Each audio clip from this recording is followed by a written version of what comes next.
Dulu itu ada salah seorang ajudan namanya Ajudan Abdul Ghani, namanya Tengku Cik Baka. Kalau kami sebut di Labu Haji itu Abu Cik Baka.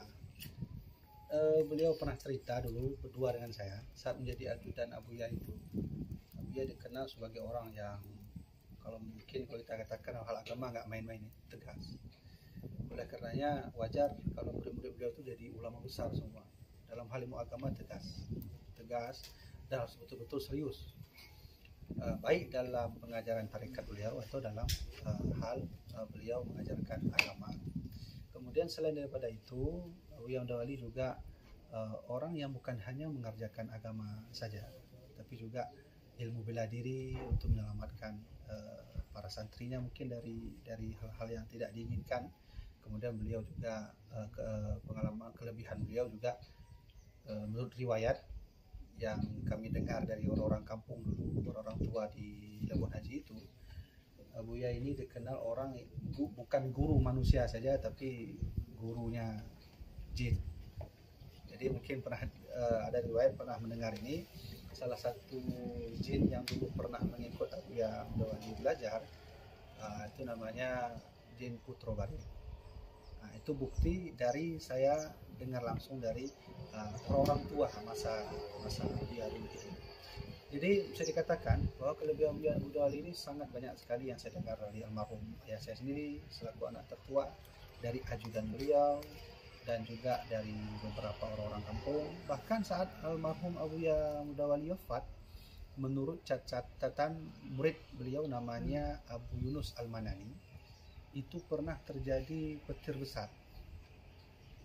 Saat Buya Mudawali meninggal itu pernah terjadi petir besar, sehingga orang-orang kampung saat itu menganggap petir besarnya akan ada bala saat itu. Balanya adalah wafatnya ulama besar pada saat itu yang tidak akan pernah tergantikan lagi. Ya, itu catatan ada sama saya, catatan kalender tua tahun 1961. Saya kopi itu ada di tangan saya kopi. Tulisan ini kalender ini dicatat sedikit oleh salah satu murid beliau namanya Abu Yunus Al-Manani. Jadi saya kira mungkin banyak ya kelebihan beliau. Cuman di antara kelebihan itu, Buya ini kalau dalam hal agama tegas, serius, tegas, sehingga menjadikan murid-muridnya, setiap murid beliau itu jadi wali Allah dan ulama-ulama besar. Bagaimana perjalanan dakwah beliau? Perjalanan dakwah Buya selama saya ngaji dulu dengan ayah saya sendiri, ya beliau itu mulai belajar ketika itu dengan ayahnya sendiri, ya, Syekh Muhammad Salim.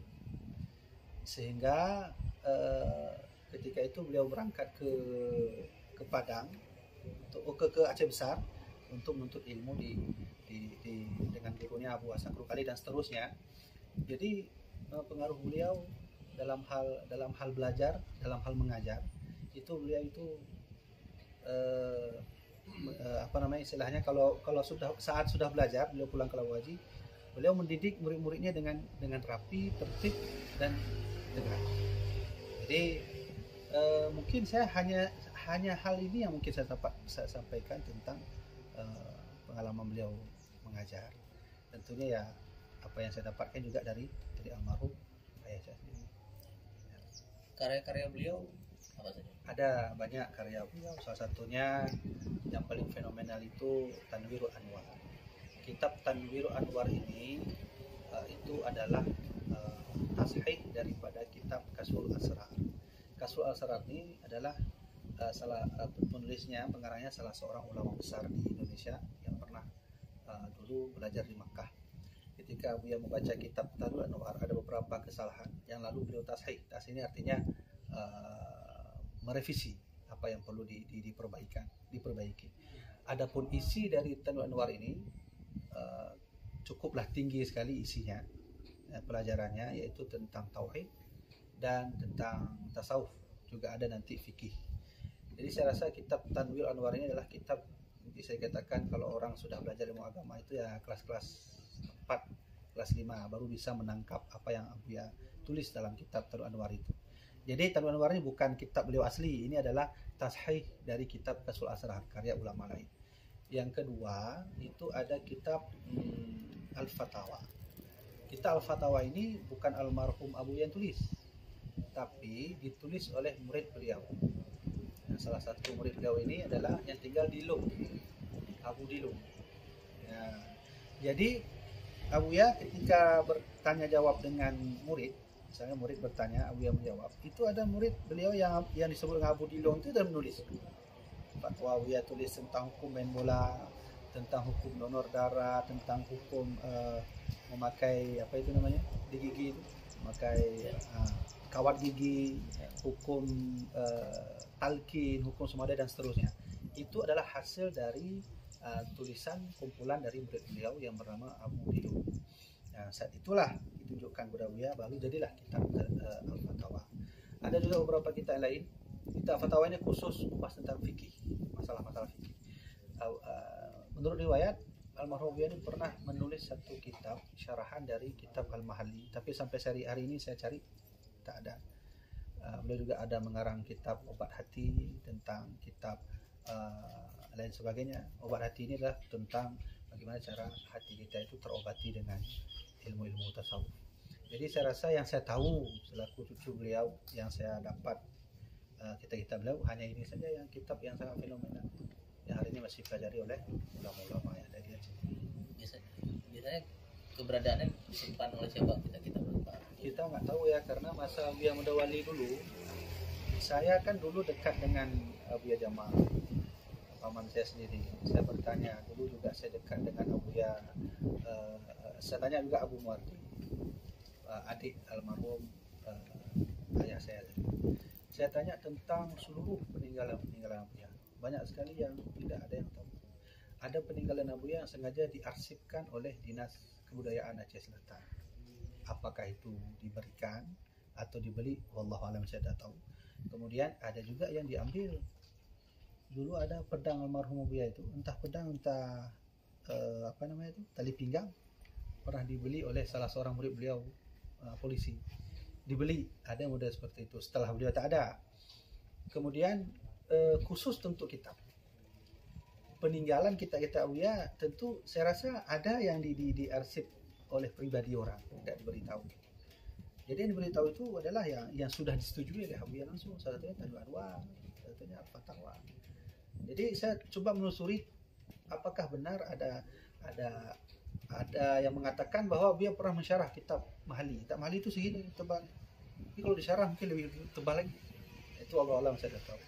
Jadi banyak benda-benda peninggalan Buya yang ada diarsipkan oleh instansi pemerintahan, ada yang secara pribadi. Saya ceritakan sedikit tentang piagam gubernur. Piagam gubernur itu tahun 2008 yang diresmikan langsung oleh Pak Irwandi Yusuf. Saya alhamdulillah saya menyaksikan acara pemberian piagam gubernur itu pada tahun 2008. Saya hadir waktu itu di Labuh Haji, yang saat itu tidak hadir gubernur, tapi piagamnya diberikan kepada istrinya. Nah, lalu istrinya membaca tepat di depan khalayak umum, masuk masyarakat, tokoh pada saat itu, hadir juga bupati dan para pejabat. Maka dibacalah piagam gubernur itu oleh istri Pak Irwandi. Jadi yang jelas isi piagam gubernur itu adalah gubernur telah memberi penghormatan khusus kepada salah seorang ulama besar, Syekh Muhammad Wali Al-Khalidi, selaku tokoh pencetak kader seluruh ulama Aceh, dengan istilah tokoh pendidikan Aceh, bapak pendidikan Aceh. Jadi artinya alasan kenapa ini diberikan karena pengaruh Buya bukan hanya di Aceh meluas, tapi di Padang pun masuk, bahkan di negeri Indonesia. Saya rasa kalaulah dulu Susilo Soekarno tidak meminta fatwa kepada seluruh ulama, termasuk ulama Aceh, tentang status dirinya menjadi presiden sah dalam Islam atau tidak, dengan diundangnya almarhum Buya Muda Wali, saya rasa jika Buya Muda Wali tidak menyebutkan tidak setuju atau tidaknya, mungkin Soekarno tidak menjadi presiden. Jadi dengan alasan itulah maka para pejabat waktu itu termasuk gubernur memberikan penghargaan khusus dengan sebutan tokoh atau bapak pendidikan Aceh. Bagaimana reformasi atau pembaruan dayah yang beliau lakukan? Ada perubahan tentang dayah dibandingkan masa lalu sebelum beliau dengan saat beliau mendirikan dayah? Dulu di Labuan Haji ada satu universitas namanya Bustanul Muhaqqiqin. Itu saya dapat langsung cerita ini dari almarhum ayah saya sendiri. Artinya Bustanul Muhaqqiqin tahun 1960 kalau tak salah saya, saat Abuya saya berangkat ke Mesir, itu Bustanul Muhaqqiqin adalah bentuk simbol kurikulum yang sudah ditajidkan oleh Abuya, atau bahasa lain sudah menjadi pembaruan yang dibarui oleh Abuya langsung, bahwa Universitas Bustanul Muhaqqiqin yang mayoritasnya itu dayah semua, orang-orang ahli dan bidang agama semua, dibuatlah di universitas. Maka jadilah satu kurikulum pembaruan masa itu. Saat itu belum ada lagi kuliah yang orang dayah yang pergi kuliah. Kita melihat sekarang kan banyak orang yang kuliah biasa pergi, tapi ini tidak ada. Maka ini ada salah satu pembaruan yang dibuat langsung oleh Abuya Dawani, sehingga kita sekarang lihat di Dayah Mudi sudah ada universitas. Itu berasal dari sana. Jadi yang uniknya Bustanul Muhaqqiqin, Universitas Bustanul Muhaqqiqin ini diakui di Mesir. Orang-orang yang pergi ke Mesir dengan ijazah Bustanul Muhaqqiqin, yang waktu itu Abuya saya berangkat ke Mesir, itu disetujui oleh pihak Al-Azhar Kairo tanpa ada tes. Dengan ijazah itu masuk bebas, khusus dari Aceh, dari Universitas Bustanul Muhaqqiqin. Jadi saya rasa ini satu di antara lainnya pembaharuan yang dilakukan oleh Abuya, sehingga ini dunia Aceh pada tertarik dengan apa yang Abuya sampaikan, apa yang Abuya buat. Yang kedua, pembaharuan yang Abuya lakukan itu dengan menciptakan kurikulum tertib di setiap pesantren, pondok pesantren di Aceh. Arti tertib di sini adalah dari almarhum Abuya lah, bahwa di Dayah sekarang kelas 1 belajar kitabnya ini, tauhidnya ini, tasawufnya ini, fikihnya ini. Kelas 2 tauhidnya ini, fikihnya ini, tasawufnya ini. Kelas 3 itu juga sampai kelas 7. Jadi aturan kurikulum dari kitab ini, kelas ini dan kelas lainnya itu yang buat pertama kali oleh almarhum Abuya secara tertib dan rapi, sehingga terarah bahwa si pembelajar ini ketika membaca kitab itu cepat menjadi seorang yang berpengaruh bagi kampungnya, desanya atau wilayah yang tempat dia tinggal. Artinya jadi ulama. Jadi saya rasa pembaharuan yang Abuya lakukan, pertama Bustanul Muhaqqiqin. Kenapa saya tahu itu? Padahal saya cucu. Karena saya melihat langsung ijazah almarhum Abuya saya simpan itu tahun 19 berapa itu. Langsung ada tanda tangan almarhum Abuya langsung. Itu saya simpan, ada ijazah almarhum Abuya saya, Abuya Muhyiddin, ditekan langsung. Dengan inilah Abuya berangkat ke Mesir dan disetujui di Mesir. Yang kedua, tertib tentang kurikulum ini. Dari mana saya tahu? Karena para alim ulama besar di Aceh Utara, Aceh Timur dulu belajar di almarhum Abuya Mudawwali Al-Khalidi, sehingga dibuatlah dayah mereka masing-masing, diikutilah bagaimana sistem yang pernah Abuya buat dulu. Jadi saya rasa inilah pembaharuan yang Abuya lakukan. Sebelumnya tidak ada. Sebelumnya ada yang baca kitab, cuman belum tertib seperti mana yang pernah almarhum Abuya buat. Ya, begitu. Ada silsilah beliau yang sampai mendesak ke Nabi ya. Itu bagaimana cara menghimpun atau mendapatkan? Begini. Memang salah satu syarat kita belajar kepada guru kan kita harus tahu silsilah keguruan agar tidak terputus. Bahkan dalam hadis pun ada istilah hadis sahih, hadis hasan, hadis dhaif. Ini artinya apa? Ada orang yang mendengar hadis, tapi jika ditanya dari mana dapat hadis, dia tidak tahu. Nah, itu hadisnya lemah, jadi turun derajatnya. Kalau ada orang memberitakan hadis, lalu orang bertanya dari mana ada hadisnya, saya dari sahabat dari mana? Dari Rasulullah, itu hadisnya diterima. Maka begitu juga lah kita belajar harus tahu silsilah guru sampai ke Rasulullah. Salah seorang guru Abuya Mudawwali itu saat beliau berangkat ke Mekah menjalankan ibadah haji adalah Sayyid Ali Al-Maliki. Sayyid Ali Al-Maliki punya anak namanya Sayyid Muhammad Alwi Al-Maliki. Sayyid Muhammad Alwi Al-Maliki bertemu dengan almarhum Abuya saya, Abuya Muhyiddin di Madinah. Sehingga ketika itu ceritanya ini langsung dari almarhum Abuya saya sendiri cerita. Ketika tahu bahwa Abuya Muhyiddin ini anak dari seorang ulama besar Syekh Muhammad Wali, maka dipeluklah oleh Sayyid Muhammad Alwi Al-Maliki, salah seorang ahli hadis di Madinah, diberi ijazah semua. Dipeluk Abuya saya waktu itu, diberi ijazah, seluruh ijazah dikasih. Nah, saya ingin katakan ketika Abu Mudawali bertemu dengan Said Ali Al-Maliki, maka tentu ada beberapa ilmu yang diambil oleh Abu Mudawali. Dari ilmu Said Ali Al-Maliki ini nanti sampai ke Sayyid Syekh Muhammad Syatta, pengarang kitab yang Talibi. Dari Syekh Muhammad Syatta ini diambil terus gurunya sampai ke pengarang kitab yaitu Imam Nawawi. Imam Nawawi terus sampai silsilah ke Imam Rafi'i, sampai ke Imam Ibn Abbas, dan seterusnya sampai ke masa Rasulullah SAW. Jadi Rasulullah ambil ilmu dari malaikat Jibril alaihissalam, malaikat Jibril dari Allah Subhanahu Wa Taala. Tentang rincian bagaimanakah silsilah ini tentu nanti bisa dilihat. Ada datanya, tapi tak mungkin kita jelaskan sampai ke Rasulullah. Intinya keilmuan Abu Ya ini hakikatnya berasal dari baginda Rasulullah SAW. Itu penting saya sampaikan, karena banyak sekali hari ini orang belajar mencari guru yang dia tidak melihat silsilahnya sehingga terputus. Kalau seorang guru terputus silsilah, maka itu dipertanyakan ilmunya. Jadi kata Rasulullah, man la syaikha lahu fa syaikhahu syaitan. Siapa yang pernah belajar dengan orang yang tak ada guru, maka gurunya syaitan. Jadi ini penting saya sampaikan. Jadi karena kita belajar juga harus mengetahui silsilah keguruan guru kita. Jadi saya rasa insyaallah sampai di situ. Saya ceritakan sedikit wafat beliau. Saya kalau mengenai tahun beliau wafat, itu beliau wafat tahun 1961 Maret, bulan Maret tahun 1961. Dari semenjak saya menjadi editor, pengalaman saya jadi editor buku ayah kami, saya mencoba melihat banyak sekali saya lihat, saya mencoba meneliti tentang data untuk memperkuat buku itu. Salah satunya saya temukan satu kalender sudah lama, itu sama saya ada, saya kopi sampai 20 halaman. Sudah lama kalender itu. Ketika saya melihat kalender ini, ada lingkaran khusus. Saya melihat siapa melingkari ini. Ada tanggal bulan Maret. Yang melingkari ini adalah salah satu murid beliau bernama Abu Yunus Al-Manani. Abu Yunus Al-Manani ini punya anak. Maka anaknya dinikahkan dengan almarhum Abu Ya Muhyiddin Wali. Jadi Abu Yunus ini termasuk kakek saya dari mama, dari Umi, termasuk guru daripada Abu Ya. Jadi saya ingin sampaikan bahwa sebenarnya wafat Abu Ya secara kalender itu jelas ada datanya.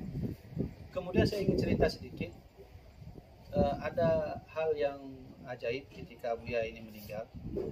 Di catatan kalender Abu Yunus itu ditulis oleh beliau bahwa Abu Ya Mudawali saat meninggal itu terjadi peterisan. Itu ada tulisannya di situ. Dan tentunya Abu Ya meninggal dalam keadaan yang kurang sehat atau keadaan sakit. Dan orang yang menyaksikan sakitnya Abu Ya itu salah satunya juga almarhum Abu Ya saya sendiri. Kami diceritakan oleh Abu Ya saat itu, saat beliau berangkat ke Mesir, Abu Ya sedang sakit parah sehingga dibawa ke rumah sakit Tapak Tuan, dibawa salah seorang murid beliau, saya lupa siapa nama murid beliau itu, sehingga sakit keras. Almarhum Abu Ya saya dipeluk erat dan dicium dari kening sampai ke bawah, sampai ke dadanya. Itu beliau berpesan kepada Abu Ya saya, dia selaku anak tertua, kata Abu Ya Mudawali, engkau besok jika jadilah ke Mesir, maka dua pesan saya. Pertama, jika bertemu dengan ulama yang tawadu, jarang bicara, maka ambillah doa. Tapi jika bertemu dengan ulama yang kurang tawadu, maka ajaklah debat dia. Kemudian pesan almarhum Abu Ya Mudawali, jangan pernah selalulah bawa kitab I'anatul Talibin dan kitab Al-Hikam. Jadi saya rasa wafatnya Abu Ya Mudawali ini banyak sekali yang hal-hal yang aneh. Salah satunya juga saya pernah mendengar cerita orang tua dulu yang hidup dengan Abu Ya Mudawali. Ada apa namanya itu binatang apa yang ada lampunya? Kunang-kunang. Jadi kunang-kunang itu kunang-kunang datang menyinari. Saat itu kan listrik belum menyeluruh di daerah Labuan Bajo. Itu kunang-kunang itu datang menyinari kuburan almarhum Abu Ya. Itu saya dengar dari orang yang menyaksikannya kejadian itu, orang-orang kampung sudah tua. Jadi alhamdulillah apa yang saya sampaikan ini dari mulai awal sampai akhir itu saya dapati dari referensi ayah saya, orang-orang yang pernah hidup semasa beliau, atau dari murid-murid beliau seperti Al-Mukarram Abu Tumin Al-Lahdi yang masih hidup sekarang, murid beliau. kemudian Abu Muardi yang anak beliau, dan beberapa ulama lainnya. Jadi apa namanya itu, saya teringat hadis Nabi, tidak ada lain musibah yang dialami oleh manusia kecuali matinya seorang ulama. Jadi mautul alim la tudbar, matinya seorang alim itu tidak dapat tergantikan. Inilah yang dialami oleh masyarakat saat itu. Ketika meninggalnya Abu Ya Mudawali, hampir seluruh Aceh datang, bukannya Labu Hadi, hampir seluruh Aceh. Maka ulama besar juga datang ke sana. Jadi beliau sama seperti Imam Nawawi, 40-an umurnya. Imam Nawawi tak pernah menikah, umurnya 40-an, tapi menjadi seorang ulama besar dan mencetak kader para ulama lain. Maka kalau di Aceh, Imam Nawawi di Aceh adalah Abu Ya Mudawali, umurnya 40-an, tapi bisa mencetak kader ulama-ulama yang ada di seluruh Aceh, termasuk di Padang dan Indonesia. Jadi saya rasa begitulah singkat cerita tentang wafatnya Abu Ya Mudawali Al-Khalidi. Ya, baik. Ada lagi? Mau pernyataan penutup mungkin Bang tentang gambaran besar beliau aja, singkat aja. Almarhum Abu Ya Mudawali, beliau itu adalah simbol tokoh pendidikan Aceh. Itu kata-kata itu sudah menggambarkan bagaimana Abu Ya. Jangankan itu, beliau ini sebenarnya banyak sekali hal yang bisa kita simbolkan dari Abu Ya ini. Tokoh pendidikan Aceh, tokoh nasional, kemudian tokoh internasional. Jadi banyak sekali gambaran umum tentang karakter Abu Ya, tentang pendidikan Abu Ya adalah beliau ini adalah ulama, pencetak kader para ulama lain. Sehingga wajarlah Bapak Gubernur Irwandi saat itu tahun 2008 memberi gelar khusus kepada beliau dengan sebutan tokoh pendidikan Aceh. Jadi saya rasa bahwa gambaran umumnya tentang Abu Ya adalah beliau adalah ulama yang mencetak ulama-ulama lain. Nah, jadi saya rasa seperti itu ya. Alhamdulillah, terima kasih kita kepada pemerintah yang sudah memberikan piagam khusus kepada almarhum Abu Ya Mudawali Al-Khalidi. Oke, sip. Teman, Tanya maju. nggak ada. Apa ini? Ah,